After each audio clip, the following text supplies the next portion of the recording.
दुनिया में लोगों को डर लगता है, ये बड़ा होगा तो मेरा क्या होगा, भारत बड़ा होगा तो हमारा स्थान कहां रहेगा, इसलिए लागू करो टैरिफ।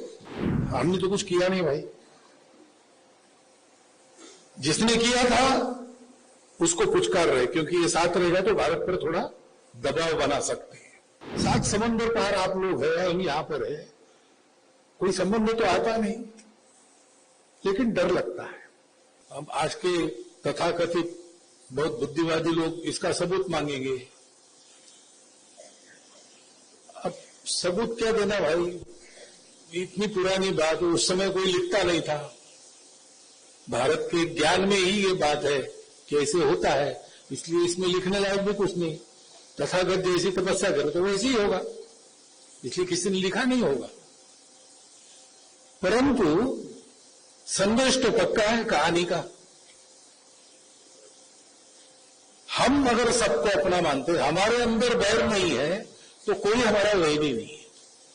और आजकल पर्यावरण के लोग यही कहते हैं, सर्प मित्र होते आजकल। पहले तो सांप कोई भी हो, कैसा भी दिखे, मारो उसको, क्योंकि डर था, हमारे मन में डर था काटेगा। अब वो ज्ञान के कारण वो डर चला गया तो लोग कहते नहीं भाई सब सांप विषैले नहीं होते। और विषैले सांप भी इसलिए काटते हैं कि आप कुछ करते हो, उनकी जगह पर आप जाते हो, उनको जितने अंतर पर रखना चाहिए नहीं रखते, उनका एक रेंज होता है, उसके अंदर मत जाओ तो कुछ नहीं करेगा। गलती से आ गया आपके रास्ते में तो चुपचाप पकड़ो और जंगल में छोड़ दो। ये आजकल हो गया। क्यों हो गया? क्योंकि मनुष्य ने अपने उस भौतिक ज्ञान के कारण थोड़ा सा वेरभाव सृष्टि के प्रति अपना कम किया। तो अगर हमारे मन में ये अपनापन है तो सुरक्षा का प्रश्न ही नहीं, क्योंकि कोई भी हमारा वैरी नहीं है। दुनिया में लोगों को डर लगता है, ये बड़ा होगा तो मेरा क्या होगा, भारत बड़ा होगा तो हमारा स्थान कहां रहेगा, इसलिए लागू करो टैरिफ। हमने तो कुछ किया नहीं भाई,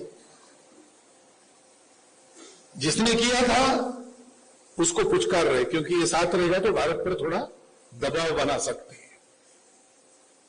ये क्यों है? सात समंदर पार आप लोग हैं, हम यहां पर है, कोई संबंध तो आता नहीं, लेकिन डर लगता है। मैं मेरा के चक्कर में ये सारी बातें होती है। जब ये समझ में आता है कि मैं मेरा यानी हम हमारा है, तो वे सारी समस्याएं समाप्त हो जाती है। विश्व को आज सॉल्यूशन चाहिए। उन्होंने अपनी अधूरी दृष्टि के आधार पर बहुत प्रयास किए, हल निकालने का प्रयास किया, नहीं मिला, क्योंकि मिलना संभव नहीं। आपको शरीर है तो आपके पास मैंपन है, क्योंकि मैं हूं ऐसा हमको लगता है। अब मैं आंखें देखता हूं, मैं हूं यानी क्या हूं, तो दर्पण में जाके देखता हूं तो ये हाड मांस का बना शरीर है, उसके कपड़े हैं, अच्छी अच्छी बातें मेरे बारे में कही गई, लेकिन वो भी परिस्थिति है ना। संघ ने इस समय मुझे सरसंघ चालक बनाया है, इसलिए आपको ऐसा लगता है। किसी दूसरे को बनाते तो उसके बारे में आपको यही लगता। ये भी सत्य नहीं है, ये भी बदलता है। असली मैं क्या हूं,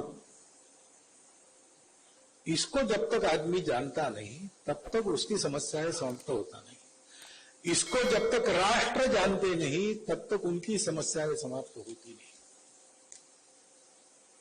हमारे देश में हम लोग आज भी, हमको ये पता हो न हो, यहां जो नहीं है, जो न ब्रह्मा कुमारी के संबंध में है, जो न संघ के संबंध में, ऐसे भी जो लोग हैं वो भी जाने अनजाने चाहे अनचाहे थोड़ा ऐसा सोचते हैं कि वास्तव में मैं क्या हूं। तो थोड़ा ये विचार रहता है मन में कि अरे ये शरीर रहा नहीं रहा तो क्या है, शरीर के परे जो अमर अस्तित्व है वो सत्य है। इतना तत्वज्ञान वो नहीं बोलेंगे, लेकिन कभी आप रिक्शा करके चले गए, आजकल तो वो रिक्शा होती नहीं, पर ऑटो रिक्शा तो है, और पैसे दिए आपने, वापस उसके पास खुदरा नहीं है, तो आप कहते कि चलो भाई इतना बचा है तो कल ले जाना, तो वो बोल जाता है सहज रूप में कि साहब जाने दो, 4 आने की तो बात है, 8 आने की बात है, पैसा तो क्या मुर्गी भी नहीं खाती, पैसा तो मुर्गी भी नहीं खाती, ये भारत में सुनाई देता है, भारत के बाहर नहीं सुनाई देता है, क्योंकि हमारे पूर्वजों ने हमको ये अक्षय ज्ञान दिया है, और आज अपने आप को हम भूल गए तो भी उनकी शक्ति के कारण ये थोड़ा बीज रूप में हम में है।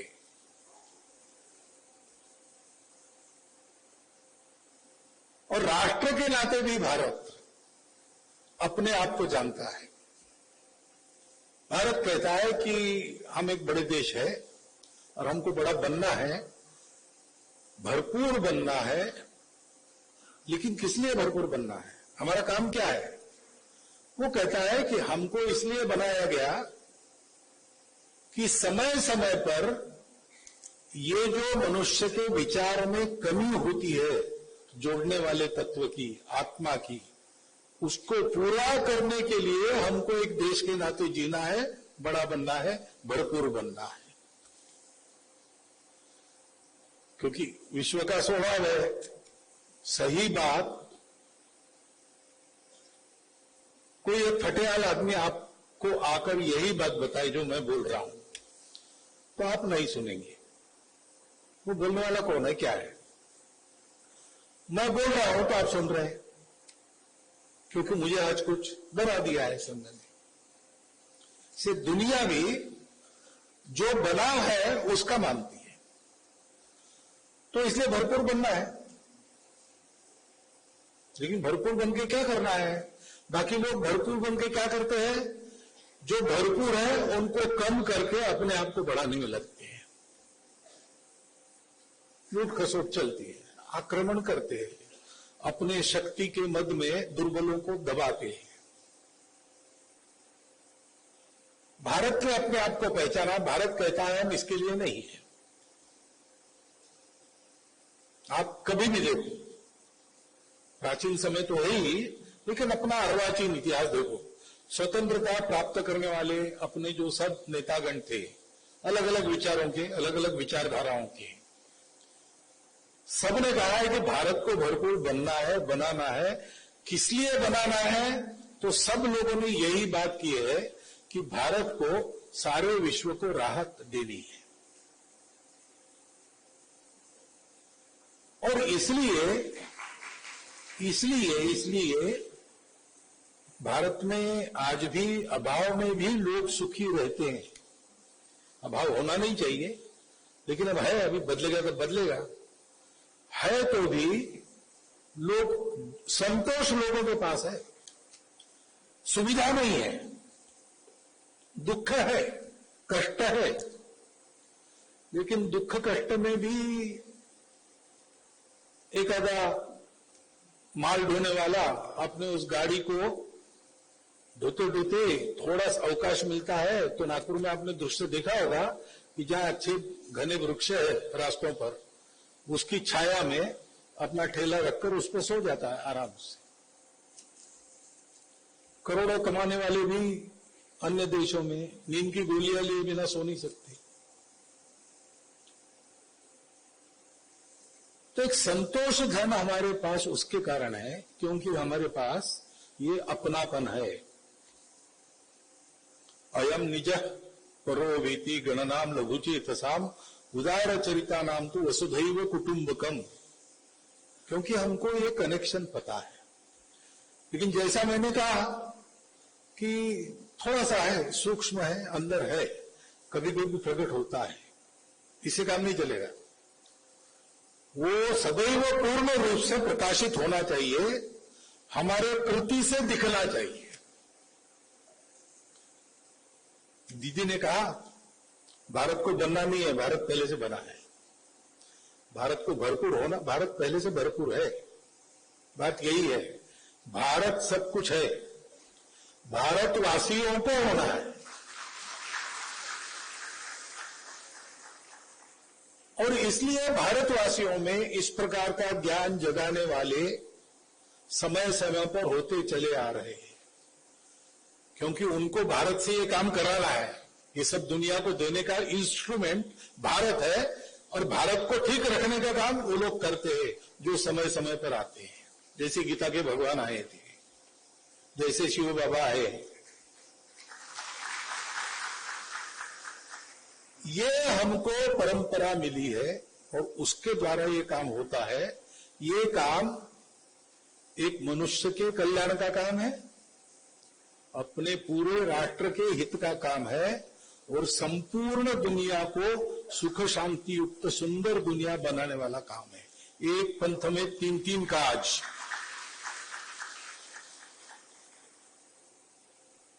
अब इस दिशा में हम लोग काम करने के लिए लगे, तो व्यक्ति की प्रकृति होती है,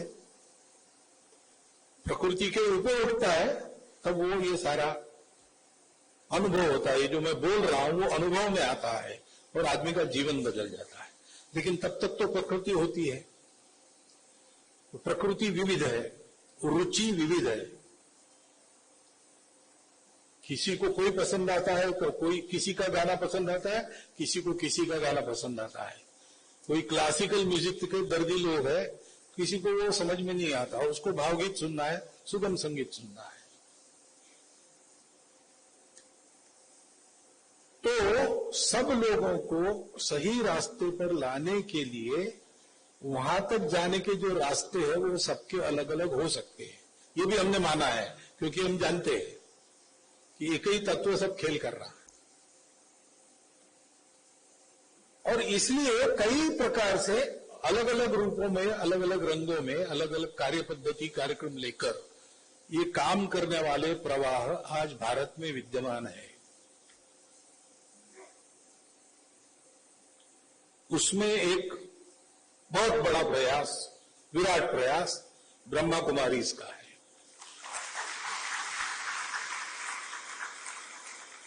हम लोग भी अंदर के इस अपनापन को जगाने का काम ही कर रहे हैं। रास्ता थोड़ा अलग है, कार्यक्रम थोड़े अलग है, उद्देश्य एक ही है और बहुत ज्यादा मिलता है आपके। जैसे आपने कहा कि आप पूर्णतया स्वावलंबी है, जो कुछ होता है उसके लिए भवन बनाने पड़ते हैं, केंद्र बनाने पड़ते हैं, सेवा करनी पड़ती है। ये सारा जो खर्चा होता है वो खर्चा किसी से मांगते नहीं, हम अपना बनाते। संघ भी ऐसे ही करता है, संघ के स्वयंसेवक संघ को चलाते हैं। आप क्या करते हैं? आप शील जगाते हैं, चारित्र जगाते हैं। और चारित्र जगाने का आधार क्या है? बाहर की कोई बात नहीं, अंदर की बात है। अपनी अंतर यात्रा करो, शरीर मन बुद्धि के परे जाओ। संघ भी कहता है कि बनना है तो अंदर से बनना है। चारित्र्य, चारित्र के पीछे शील होता है। चारित्र यानी बाहर से जो आचरण लगता है, चरण, घूमना फिरना, करना बोलना सोचना, ये सारा दिखता है बाहर से। वो ठीक होना है तो अंदर की प्रवृत्ति ठीक होनी चाहिए। उसके लिए गहराई में अंदर उतरकर वहां से हम सब ठीक करते हैं।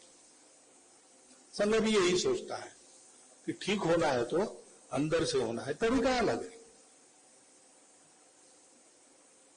और आज आवश्यकता दुनिया की है कि भारत भरपूर, फिर से भारतवासी भरपूर और ज्ञानयुक्त होकर अपने अपने जीवन से सबको सिखाए। तो पूरे भारत को ऐसा होना है तो आज की तारीख में 142 करोड़ लोगों का देश है, इतनी सारी भाषाएं, इतनी सारी विविधता, इतने सारे पंथ संप्रदाय सब है, तो करने वाले भी उतने सारे हैं। केवल संघ नहीं, केवल ब्रह्म कुमारी नहीं, और भी है। तो एक ही उद्देश्य को लेकर अपने अपने कार्यक्रम रंग रूप लेकर काम करने वाले सब लोगों को परस्पर पूरक होना आवश्यक है। मिल नहीं जाना, अपना अपना काम अपने तरीके से करना, क्योंकि तरीका मूल में सबका एक ही है, अंदर को जगाओ, और जाना भी सबको एक ही है। और समाज इतना बड़ा और इतनी विभिन्न रुचियों वाला है कि एक कोई सबको नहीं पकड़ सकता। तो अपने अपने तरीके से जिन जिन को हम बना सकते हम बनाएं, सब मिलके एक ही रास्ते पर एक ही मंजिल पर जाने वाले हैं, अपने अपने तरीके से। ये ध्यान में रखकर परस्पर सहयोगी बनकर चले, परस्पर बाधक न बने। ऐसी अगर इस देश की ये सज्जन शक्ति चलती है तो ये जो राहत चाहिए दुनिया को और उसको देने वाला भारत यानी भारतवासी खड़ा होना है, वो काम बहुत जल्दी संपन्न होगा। इसी भावना से बहुत दिन से मैं सुन रहा था ब्रह्मा कुमारी के बारे में, और बाद में संपर्क में भी आ गए, प्रत्यक्ष भेंट होने लगी। तो मैं आऊंगा आऊंगा ऐसा मैं कहते रहा, लेकिन समय लगता है हमको समय निकालने में। तो यहाँ नागपुर के केंद्र में आज आया हूं, और जैसा आपको बताया गया, अब आने का भी निमंत्रण मुझे मिला है। मैंने कहा है कि 26 के मार्च में अगर आप हमको बताएंगे तो 27 में हम कोई सुविधा का दिनांक देखेंगे, अथवा आपका कार्यक्रम कब है वो देखेंगे, और वहां मैं आऊंगा। मैं आऊंगा कुछ आशीर्वाद देने के भाव से नहीं आऊंगा, क्योंकि मैं जानता हूं मेरी पात्रता नहीं है, वो साधना करने वालों की होती है, दीदियों की है, भैयाओं की है, मेरी नहीं है। मैं आऊंगा सीखने के लिए, देखने के लिए, और ये कहने के लिए कि अपने अपने रास्ते से चलकर हम सबको एक ही लक्ष्य तक सबको पहुंचाना है। इतना ध्यान में रखिए। इतनी ही एक विनंती आपके सामने रखता हूं और मेरी 4 शब्द समाप्त करता हूं।